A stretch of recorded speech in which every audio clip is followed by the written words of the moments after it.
You don't really understand waiting until you've done it in a corridor.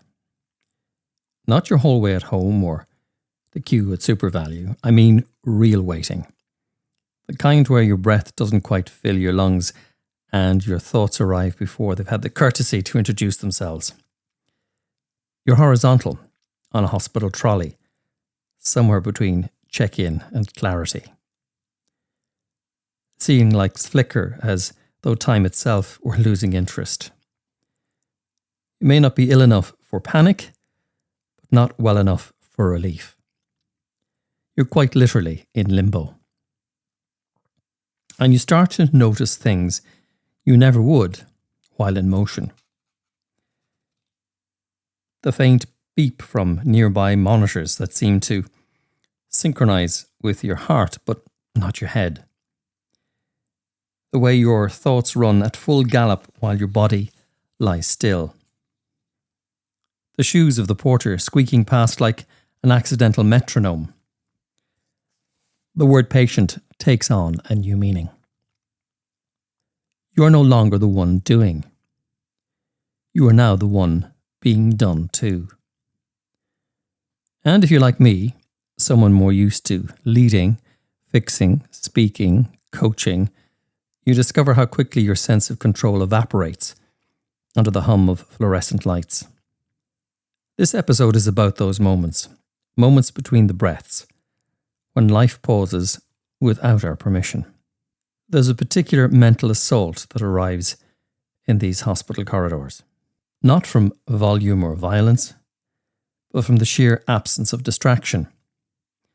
With no devices, no desk, no next step, your mind pulls out the box marked "What if" and empties it on your chest.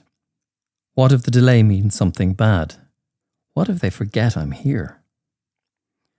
What if this is the first step in losing the very version of me I worked so hard to hold together?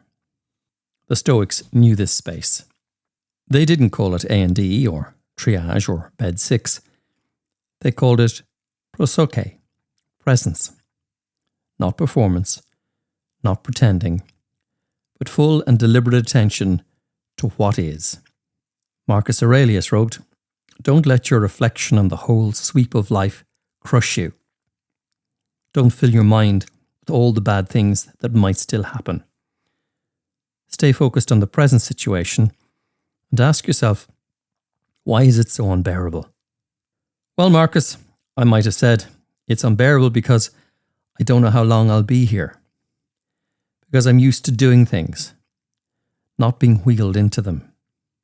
And that's the first lesson, isn't it? When control is taken, you learn to let the present do the work. You discover that waiting is not wasting when it becomes a form of witnessing. One of the quiet realizations that comes to you in that long corridor pause is how much of life you've spent rushing through. Hurrying the slow songs, speeding through recovery, asking the clock to make time go faster, and then wondering why you feel so thinly stretched.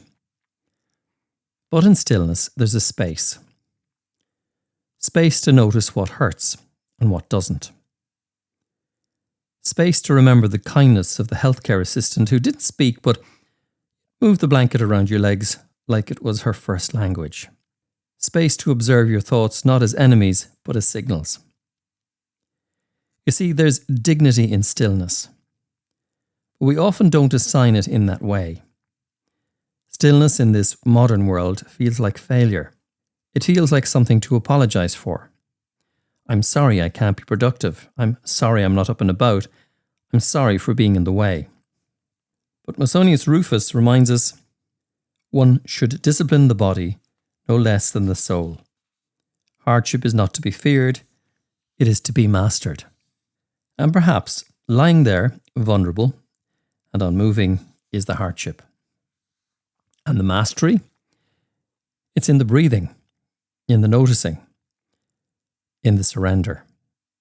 Not collapse, not defeat, but surrender to what is with grace. Now in the pause, something else becomes visible. The behaviours of others. The way some people speak over you, or to the clipboard instead of the person.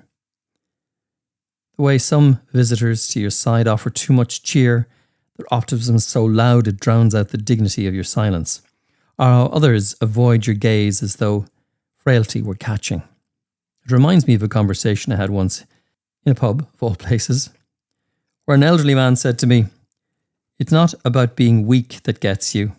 It's the way strong people look at you when you are." And there's truth in that. A discomfort we carry around the idea of vulnerability, our own or anyone else's. But the Stoics did not consider vulnerability a weakness. They saw it as clarity, a sharpening of the soul. Seneca said, "No man is more unhappy than he who never faces adversity, for he is not permitted to prove himself." So maybe this corridor, this unchosen pause is not punishment, it's proof. There's a subtle, almost sacred moment that happens when you realise no one is coming to entertain you, distract you, or update you. It's just you. And that moment, for some, becomes panic. But if you stay with it, it's almost like a prayer, a kind of listening, or simply a reintroduction to yourself. You begin to ask, who am I when I'm not delivering, or fixing, or reassuring others?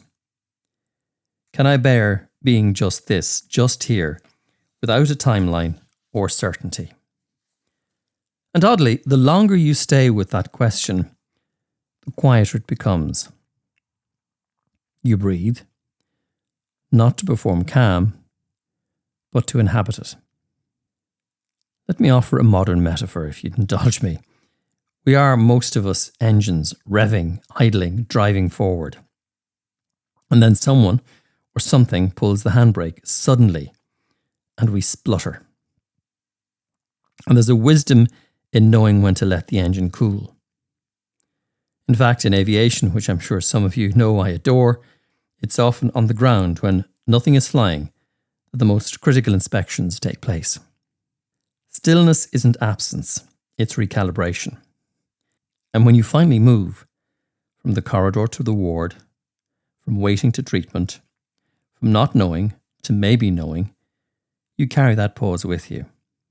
Not as trauma, though it can leave a bruise, but as evidence that you've met silence and survived it. That you've walked or rolled through a hallway of uncertainty and did not abandon your dignity at the door. You carry it the way a musician might carry a silent beat, not empty, but full of meaning. Marcus Aurelius again. If you are distressed by anything external, the pain is not due to the thing itself, but to your estimate of it. And this you have the power to revoke at any moment. Now, I'm not saying you should revoke it immediately. I'm not saying pain isn't real, or that waiting doesn't wear the soul thin. But I am saying, when you find yourself between the breaths, pause long enough to notice that you're still breathing. That, for now, is enough. So what do we do with all of this?